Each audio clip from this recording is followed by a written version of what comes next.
Australia ਦੀ ਰਾਜਧਾਨੀ Canberra ਵਿੱਚ ਕਰਵਾਇਆ ਗਿਆ 1984 ਸਿੱਖ ਨਸਲਕੁਸ਼ੀ ਦੀ ਯਾਦ ਵਿੱਚ ਸਮਾਗਮ। ਸਰਕਾਰਾਂ ਨੂੰ ਰੜਕਦੀ ਹੈ ਸ਼੍ਰੋਮਣੀ ਕਮੇਟੀ ਪ੍ਰਧਾਨ ਹਰਜਿੰਦਰ ਸਿੰਘ ਧਾਮੀ ਦਾ ਬਿਆਨ। ਚੰਡੀਗੜ੍ਹ ਵਿੱਚ ਹਰਿਆਣਾ ਨੂੰ ਵਿਧਾਨ ਸਭਾ ਲਈ ਜ਼ਮੀਨ ਦੇਣਾ ਪੰਜਾਬ ਨਾਲ ਬੇਈਮਾਨੀ, ਸਰਦਾਰ ਸਿਮਰਨਜੀਤ ਸਿੰਘ ਮਾਨ ਦਾ ਬਿਆਨ। ਆਸਟ੍ਰੇਲੀਆ ਦੀ ਰਾਜਧਾਨੀ ਕੈਨਬਰਾ ਸਥਿਤ ਆਸਟ੍ਰੇਲੀਅਨ ਫੈਡਰਲ ਪਾਰਲੀਮੈਂਟ ਦੇ ਗ੍ਰੇਟ ਸੰਸਦੀ ਹਾਲ ਵਿੱਚ 1984 ਦੀ ਸਿੱਖ ਨਸਲਕੁਸ਼ੀ ਦੀ ਯਾਦ ਵਿੱਚ ਸਮਾਗਮ ਕਰਵਾਇਆ ਗਿਆ। ਆਸਟ੍ਰੇਲੀਅਨ ਸਿੱਖ ਐਸੋਸੀਏਸ਼ਨ ਵੱਲੋਂ ਉਲੀਕੇ ਗਏ ਇਸ ਸਮਾਗਮ ਵਿੱਚ ਮੁਲਕ ਭਰ ਦੀਆਂ ਸਿੱਖ ਸੰਸਥਾਵਾਂ ਦੇ ਨੁਮਾਇੰਦਿਆਂ ਤੋਂ ਇਲਾਵਾ ਫੈਡਰਲ ਸੰਸਦ ਦੇ ਮੈਂਬਰਾਂ, ਰਾਜਸੀ ਪਾਰਟੀਆਂ ਦੇ ਮੁਖੀਆਂ ਤੇ ਹੋਰ ਪਤਵੰਤਿਆਂ ਨੇ ਸ਼ਮੂਲੀਅਤ ਕੀਤੀ। ਬੁਲਾਰਿਆਂ ਨੇ 1984 ਦੇ ਸਿੱਖ ਕਤਲੇਆਮ ਦੀ ਸਿੱਖ ਮਨਾਂ ਤੇ ਉਕਰੀ ਸਦੀਵੀ ਯਾਦ ਦਾ ਜ਼ਿਕਰ ਕਰਦਿਆਂ ਕਿਹਾ ਕਿ 40 ਸਾਲ ਬੀਤ ਜਾਣ ਦੇ ਬਾਵਜੂਦ ਪੀੜਤ ਧਿਰ ਨੂੰ ਹਾਲੇ ਤੱਕ ਕੋਈ ਇਨਸਾਫ ਨਹੀਂ ਮਿਲਿਆ। UN ਗਲੋਬਲ ਸਟੀਅਰਿੰਗ ਕਮੇਟੀ ਦੇ ਮੈਂਬਰ ਇਕਤਦਾਰ ਚੀਮਾ ਨੇ ਦੁਨੀਆ ਭਰ ਵਿੱਚ ਹੋਏ ਵੱਖ-ਵੱਖ ਨਸਲ ਘਾਤਾਂ ਦੇ ਸਿੱਖ ਕਤਲੇਆਮ ਨਾਲ ਮੇਲ ਖਾਂਦੇ ਵਰਤਾਰਿਆਂ ਤੇ ਆਪਣੇ ਵਿਚਾਰ ਰੱਖੇ। ਸਿੱਖ ਫੈਡਰੇਸ਼ਨ ਕੈਨੇਡਾ ਤੋਂ ਮਨਿੰਦਰ ਸਿੰਘ ਨੇ ਵਿਦੇਸ਼ੀ ਵਸਦੇ ਸਿੱਖਾਂ ਨੂੰ ਦਖਲਅੰਦਾਜ਼ੀ ਕਾਰਨ ਸਾਹਮਣੇ ਆ ਰਹੀਆਂ ਸੁਰੱਖਿਆ ਚੁਣੌਤੀਆਂ ਤੇ ਗੱਲ ਕੀਤੀ ਅਤੇ ਆਸਟ੍ਰੇਲੀਅਨ ਸਰਕਾਰ ਨੂੰ ਸਿੱਖਾਂ ਦੇ ਸੁਰੱਖਿਆ ਮਾਮਲਿਆਂ ਵਿੱਚ ਨਿਰਪੱਖਤਾ ਵਾਲੇ ਪੱਖ ਤੇ ਕਾਇਮ ਰਹਿਣ ਦੀ ਅਪੀਲ ਕੀਤੀ। ਇਸ ਮੌਕੇ ਖੇਤਰੀ ਕੁਈਨਜ਼ਲੈਂਡ ਦੇ ਉੱਘੇ ਸਿਆਸੀ ਆਗੂ ਤੇ ਸੰਸਦ ਮੈਂਬਰ ਬੋਬ ਕੇਟਰ, ਪੱਛਮੀ ਆਸਟ੍ਰੇਲੀਆ ਤੋਂ senate member Deep Singh, Greens party ਤੋਂ ਸੀਨੀਅਰ ਆਗੂ Mehreen Farooqui, green senator David ਸੁਬਰੀਜ਼, ਸੰਸਦ ਦੀ ਡਿਪਟੀ ਸਪੀਕਰ ਸ਼ੈਰਨ ਕਲੇਡਨ ਤੇ ਹੋਰ ਵੱਖ-ਵੱਖ ਸ਼ਖਸੀਅਤਾਂ ਨੇ ਨਸਲਕੁਸ਼ੀ ਦੇ ਕੌਮਾਂ ਤੇ ਚਿਰਸਥਾਈ ਪ੍ਰਭਾਵਾਂ ਦਾ ਜ਼ਿਕਰ ਕਰਦਿਆਂ ਭਵਿੱਖ ਵਿੱਚ ਅਜਿਹੇ ਵਰਤਾਰਿਆਂ ਨੂੰ ਹਰ ਹਾਲ ਠੱਲਣ ਲਈ ਯਤਨਸ਼ੀਲ ਰਹਿਣ ਤੇ ਜ਼ੋਰ ਦਿੱਤਾ। So I encourage you all to approach today's discussion and what we hear from the speakers with an open mind. While limited information and resources once restricted our understanding of what took place, we now have more access to information than ever before to evaluate what truly happened day by day. The violence that erupted against Sikhs in November 1984 was not a series of random attacks. It was an orchestrated attack marked by shocking brutality, not only in Delhi, but across India. And the wounds of the attack exist today. October 31st, 1984, India's Prime Minister Indira Gandhi is assassinated by her Sikh bodyguards in response to Operation Blue Star, a military action carried out earlier in the year. At 11 a.m, All India Radio announced that she'd been attacked by Sikh bodyguards and was taken to AIMS Hospital. Crowds begin gathering outside the hospital. And at 2 p.m, her death is officially announced. Anti-Sikh slogans, like blood for blood, echoed in the streets of Delhi. At 5:30 p.m, then Indian President Zail Singh, a Sikh, is travelling to the hospital and his car is stoned by the mob gathered outside. It is on this day, October 31st, that the first Sikh is killed on the streets surrounding the hospital. As reported in Economic and Political Weekly in December 1984, the Delhi violence was well planned and well organised. It would have burst forth even if Indira Gandhi had been alive. Reports that have since emerged suggest that the violence had been premeditated, potentially timed to coincide with Guru Nanak Dev Ji's Gurpurb on November 8th. The assassination only triggered what was already planned for later in the month. But all parliamentary colleagues that are here. But why are we doing this? Well, we're doing this because those thousands of lives, thousands of Sikh lives that were lost 40 years ago, must not be forgotten. We're doing this because the truth matters. And if we want to prevent genocide, and surely that should be above politics, surely every political representative should join with us in this task. We need to tell the truth about the past, and when genocide has happened, to name it for what it is. And the Sikh genocide that commenced 40 years ago, that took thousands of Sikh lives, needs to be acknowledged as such. And we know that the Sikh community in India and around the world is facing genuine repression. We've seen Sikh leaders in countries not dissimilar to this, Canada, being assassinated for being representatives of the Sikh community. And I know that the Sikh community is politically diverse, like all other communities. But we should be clear that the assassination was because of his Sikh identity and an attempted assassination in the United States. And we know that the BJP administration was behind both of those because the United States and Canadian authorities have said as much, and indeed the United States has commenced prosecutions.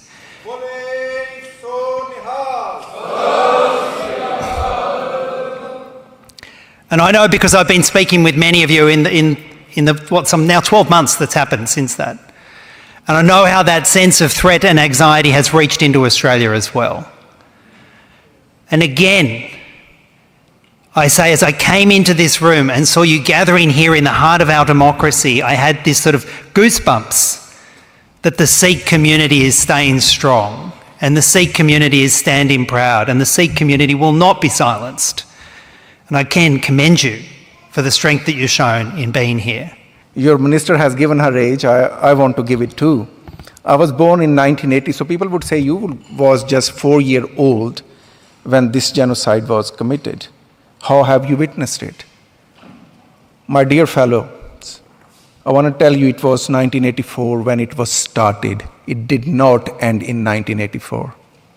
I'm talking about 1995. When I was 15-year-old, my family used to live in Lahore, which is a neighboring city of Indian Punjab.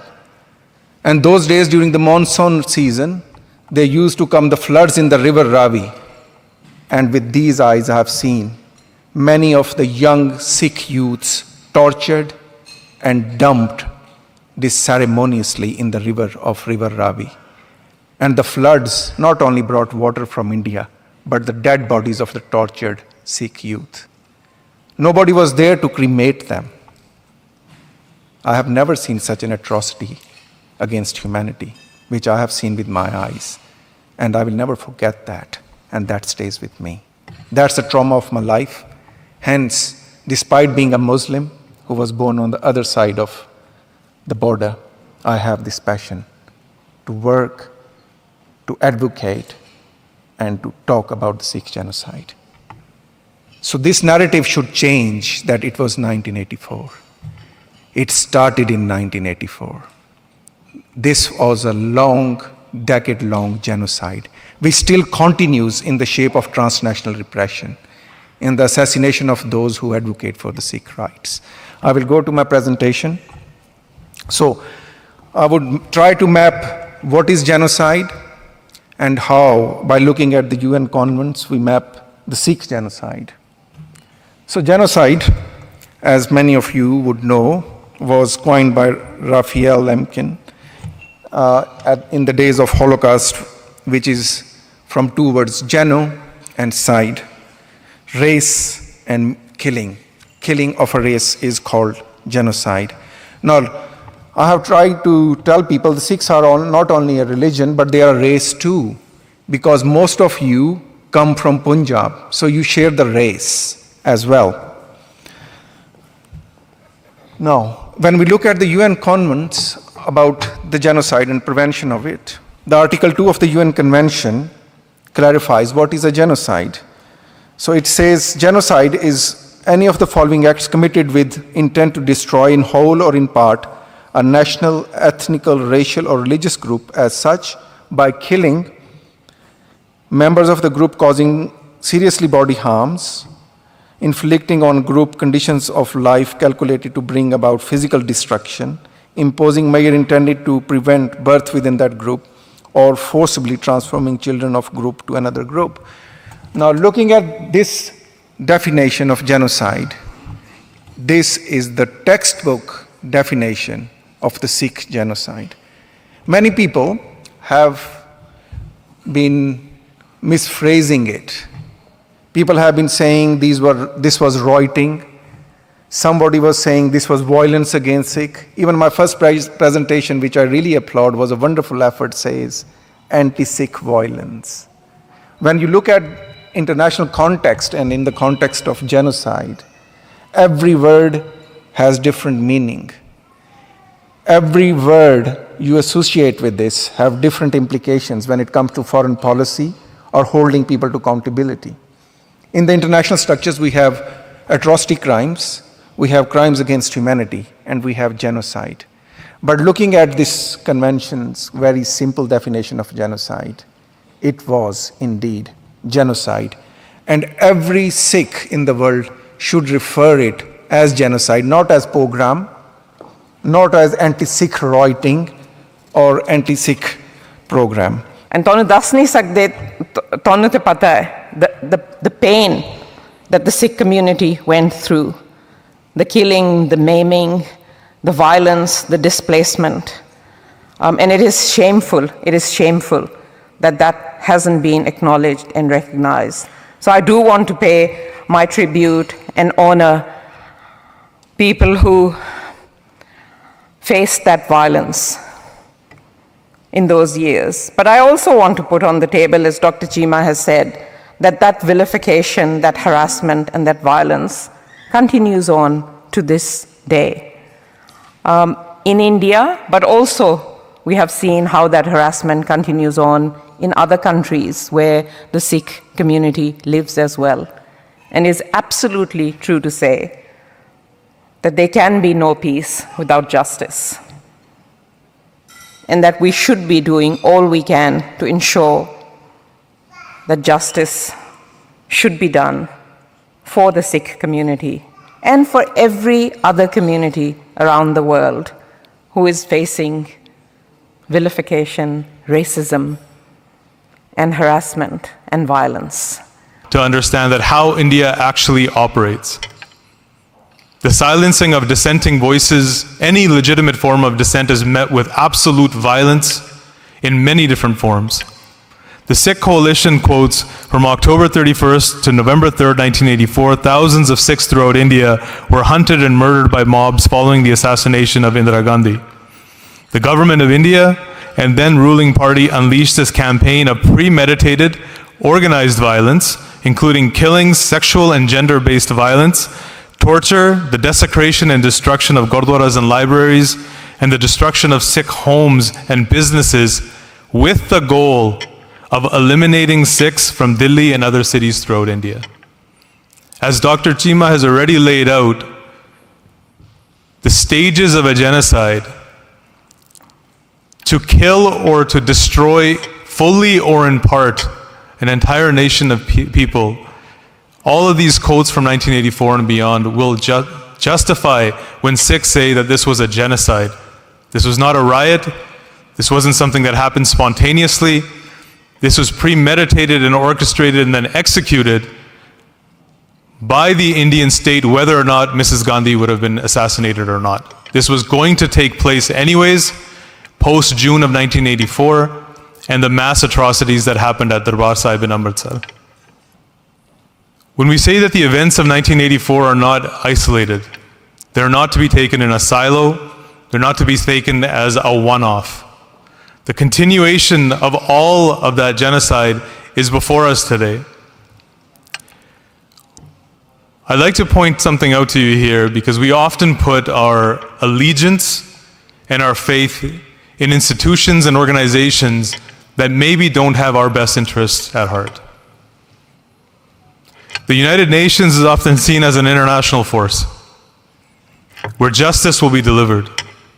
This has proven to be problematic on many instances, especially for those engaged in struggles of sovereignty and existence. Genocide prevention and the responsibility to protect is an entire UN office. Following the atrocities committed in the 1990s in the Balkans, which the international community failed to prevent, the international community engaged in a conversation as to how they could do better in the future. I'd like to read you a couple of quotes from Kofi Annan at the time, who's the Secretary General of the UN, In September of 1999, while presenting his annual report at the UN General Assembly, Kofi Annan reflected on the prospects for human security and intervention in the next century, and challenged member states to find common ground in upholding the principles of the Charter and acting in defense of common humanity. I quote, he repeated the challenge in his 2000 Millennium Report. If humanitarian intervention is indeed an unacceptable assault on the sovereignty of a nation, how then should we respond to a Rwanda or other, to the gross and systematic violation of human rights that offend every precept of our common humanity? The question of territorial integrity and a nation's sovereignty will undermine the ability of the United Nations time and time again to act swiftly and accordingly to protect the interests of those that are being engaged in genocide by states and often their own state. Kofi Annan's challenge was uptaken. It was taken up by the International Convention on Intervention and State Sovereignty.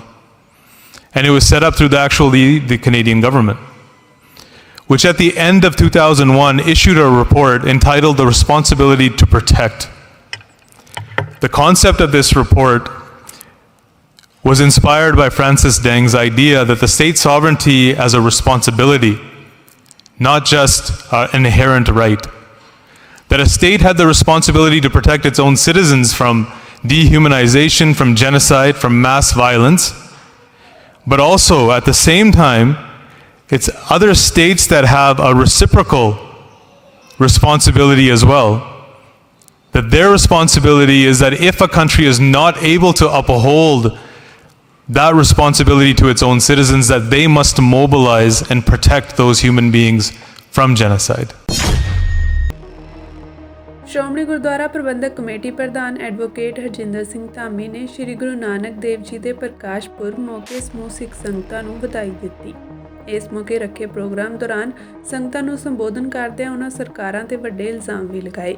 ਉਹਨਾਂ ਕਿਹਾ ਕਿ ਸਰਕਾਰਾਂ ਲਗਾਤਾਰ Shiromani committee ਨੂੰ ਕਮਜ਼ੋਰ ਕਰਨ ਦੀਆਂ ਕੋਸ਼ਿਸ਼ਾਂ ਕਰ ਰਹੀਆਂ ਹਨ, ਸਾਡੇ ਗੁਰਧਾਮਾਂ ਤੇ ਕਬਜ਼ੇ ਕੀਤੇ ਜਾ ਰਹੇ ਹਨ।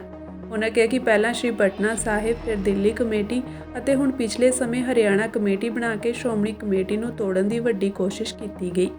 ਉਹਨਾਂ ਕਿਹਾ ਕਿ ਇਹ ਸਾਰੇ ਗੁਰਧਾਮਾਂ ਤੇ ਪ੍ਰਧਾਨ ਕੌਮ ਦੀ ਸੇਵਾ ਲਈ ਬਣਾਏ ਗਏ ਸਨ, ਪਰ ਇਹ ਸਿਆਸਤ ਕਰ ਰਹੇ ਹਨ। ਜੇਕਰ ਸਿਆਸਤ ਕਰਨਾ ਚਾਹੁੰਦੇ ਹਨ ਤਾਂ ਪ੍ਰਧਾਨ ਦੇ ਅਹੁਦੇ ਤੋਂ ਅਸਤੀਫਾ ਦੇ ਦੇਣ। ਉਹਨਾਂ ਕਿਹਾ ਕਿ ਸਰਕਾਰ ਅਜਿਹੇ ਲੋਕਾਂ ਕਰਕੇ ਹੀ ਆਪਣੇ ਮਨਸੂਬਿਆਂ ਵਿੱਚ ਕਾਮਯਾਬ ਹੁੰਦੀ ਹੈ। ਸਿੱਖਾਂ ਦੀ ਸੰਸਥਾ ਨੂੰ ਕਮਜ਼ੋਰ ਕਰਨਾ ਕੌਮ ਨੂੰ ਕਮਜ਼ੋਰ ਕਰਨਾ ਹੈ। ਇਸੇ ਕਰਕੇ ਸਟੇਟ ਅੰਦਰ ਸਟੇਟ ਹੋਣ ਕਰਕੇ ਸ਼੍ਰੋਮਣੀ ਕਮੇਟੀ ਸਰਕਾਰਾਂ ਨੂੰ ਰੜਕਦੀ ਹੈ। ਤੇ ਐਵੇਂ ਸਾਡਾ ਪਟਨਾ ਸਾਹਿਬ ਦਾ ਪ੍ਰਬੰਧ ਉਹ ਵੀ ਸਿੱਖ ਕੌਮ ਦੇ ਕੋਲ ਹੁੰਦਾ ਸੀ। ਮੇਰੇ ਦੇਖਦੇ ਇਹ ਸਰਕਾਰਾਂ ਦੀ ਖੋਜੀ ਸਾਜ਼ਿਸ਼ ਆ ਕਿ ਇਹਨਾਂ ਨੂੰ ਕਿਵੇਂ ਨਖੇੜਨਾ, ਸ਼੍ਰੋਮਣੀ ਗੁਰਦੁਆਰਾ ਪ੍ਰਬੰਧਕ ਕਮੇਟੀ ਨੂੰ ਫੇਰੂ ਕਿਵੇਂ ਕਰਨਾ। ਦਿੱਲੀ ਗੁਰਦੁਆਰਾ ਪ੍ਰਬੰਧਕ ਕਮੇਟੀ ਸਾਡੇ ਬਜ਼ੁਰਗਾਂ ਨੇ, ਪੰਜਾਬ ਦੀਆਂ ਅਕਾਲੀਆਂ ਨੇ ਆਪਣਾ ਯੋਗਦਾਨ ਪਾਇਆ ਸੀ, ਕਿਉਂਕਿ ਉੱਥੇ ਪ੍ਰਬੰਧ ਵਿੱਚ ਬੜੀ ਵੱਡੀ ਖੜੋਤ ਸੀ। ਉਹ ਦਿੱਲੀ ਗੁਰਦੁਆਰਾ ਪ੍ਰਬੰਧਕ ਕਮੇਟੀ ਦਾ ਐਕਟ ਬਣਾਇਆ, ਬੜੀ ਸੁਹਿਰਦਤਾ ਦੇ ਨਾਲ ਚੱਲ ਰਿਹਾ ਸੀ। ਪਰ ਹੁਣ ਮੇਰੇ ਵਰਗੇ ਆ ਗਏ ਲਾਲਚ ਦੇ ਰਿਪੋਰਟ, ਉਹ ਪ੍ਰਬੰਧ ਵੀ ਅੱਜ ਸਰਕਾਰਾਂ ਦੇ ਅਸਿੱਧੇ ਤੌਰ ਤੇ ਹਿੱਸੇ ਵਿੱਚ ਚਲੇ ਗਏ। ਆਪਾਂ ਸਾਰੇ ਜਾਣਦੇ ਹਾਂ। ਇਹ ਕਹਿਣਗੇ ਕਈ ਬੋਲਦਾ, ਪਰ ਭਾਈ ਸੱਚ ਦਾ ਬੋਲਣਾ ਹੀ ਬੋਲੂ ਕਿ ਤੁਹਾਨੂੰ ਭਾਈ ਮੈਂਬਰ ਸਾਹਿਬਾਨਾਂ ਨੂੰ ਚੁਣ ਕੇ ਭੇਜਿਆ ਸੀ ਕਿਸ ਕਾਰਜ ਲਈ? ਧਰਮ ਦੇ ਕਾਰਜ ਲਈ, ਸਿੱਖੀ ਦੇ ਪ੍ਰਚਾਰ ਤੇ ਪ੍ਰਸਾਰ ਲਈ।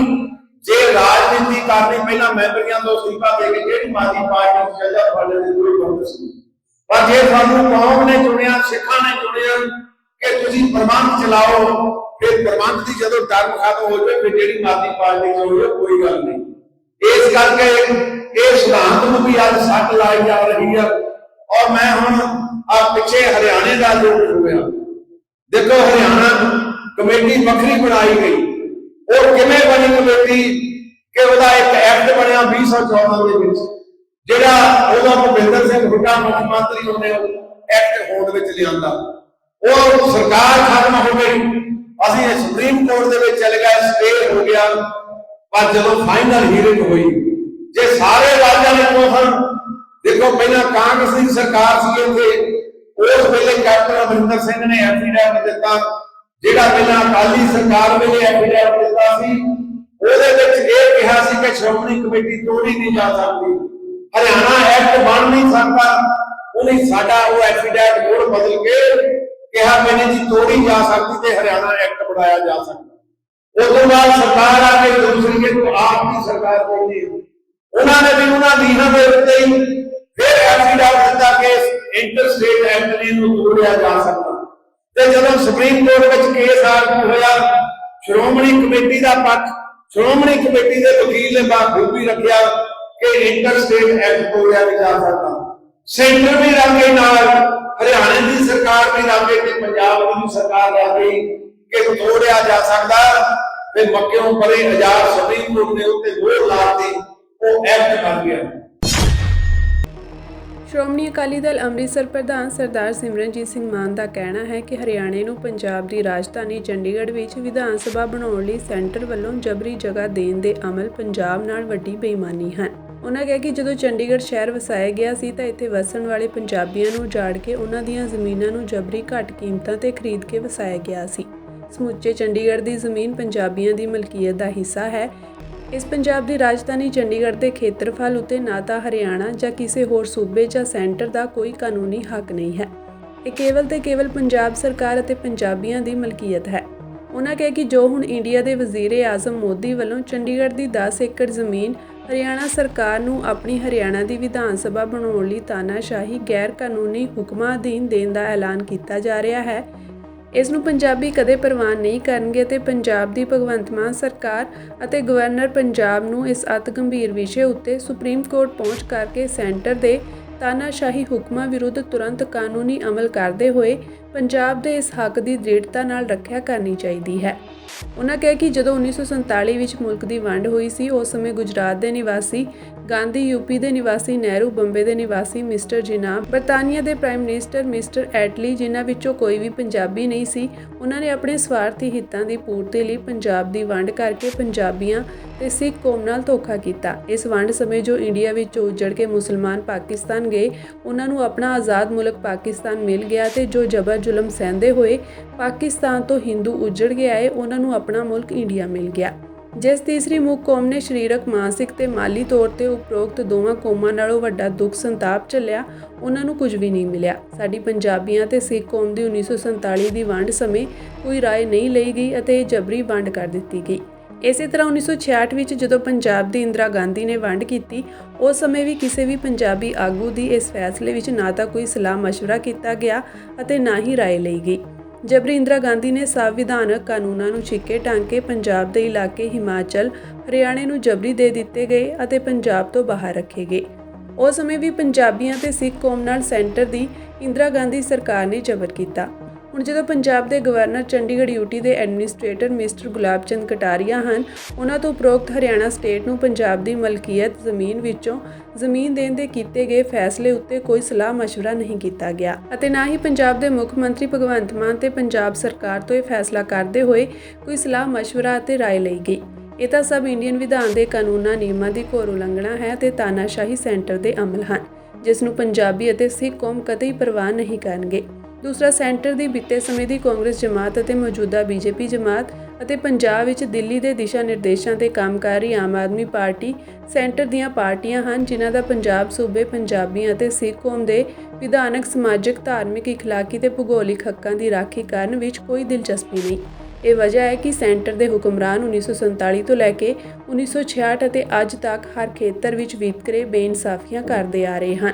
ਇਸ ਪੈਦਾ ਹੋਈ ਗੁੰਝਲਦਾਰ ਸਥਿਤੀ ਪੰਜਾਬੀਆਂ ਤੇ ਸਿੱਖ ਕੌਮ ਦੀਆਂ ਅੰਤਰੀ ਭਾਵਨਾਵਾਂ ਨੂੰ ਡੂੰਘੀ ਸੱਟ ਮਾਰਨ ਵਾਲੇ ਅਮਲਾਂ ਨੂੰ ਰੋਕਣ ਲਈ ਇਹ ਜ਼ਰੂਰੀ ਹੈ ਕਿ ਗਵਰਨਰ ਪੰਜਾਬ, ਜੋ ਯੂਟੀ ਚੰਡੀਗੜ੍ਹ ਦੇ ਐਡਮਿਨਿਸਟ੍ਰੇਟਰ ਵੀ ਹਨ, ਅਤੇ ਮੁੱਖ ਮੰਤਰੀ ਪੰਜਾਬ ਫੌਰੀ ਬਿਨਾਂ ਦੇਰੀ ਕੀਤੇ ਪੰਜਾਬ ਦੀ ਇਸ 10 ਏਕੜ ਜਬਰੀ ਖੋਈ ਜਾ ਰਹੀ ਜ਼ਮੀਨ ਦੇ ਵਿਰੁੱਧ ਸੁਪਰੀਮ ਕੋਰਟ ਵਿੱਚ ਪਹੁੰਚ ਕਰਕੇ ਕਾਨੂੰਨੀ ਅਮਲ ਕਰਨ।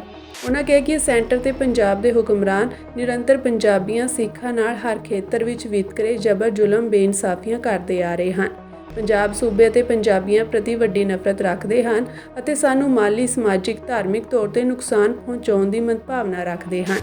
ਇਹੀ ਵਜ੍ਹਾ ਹੈ ਕਿ ਬੀਤੇ 20-22 ਦਿਨਾਂ ਤੋਂ ਪੰਜਾਬ ਦੀਆਂ ਮੰਡੀਆਂ ਵਿੱਚ ਝੋਨੇ ਦੀ ਫਸਲ ਤੇ ਇਕੱਠੇ ਹੋਏ ਭੰਡਾਰ ਨੂੰ ਦੋਵੇਂ ਸਰਕਾਰਾਂ ਜਾਣਬੁੱਝ ਕੇ ਨਹੀਂ ਚੁੱਕ ਰਹੀਆਂ ਤੇ ਨਾ ਹੀ ਚੁੱਕਣ ਲਈ ਸੈਂਟਰ ਸਰਕਾਰ ਸਪੈਸ਼ਲ ਟ੍ਰੇਨ ਲਗਾ ਰਹੀ ਹੈ।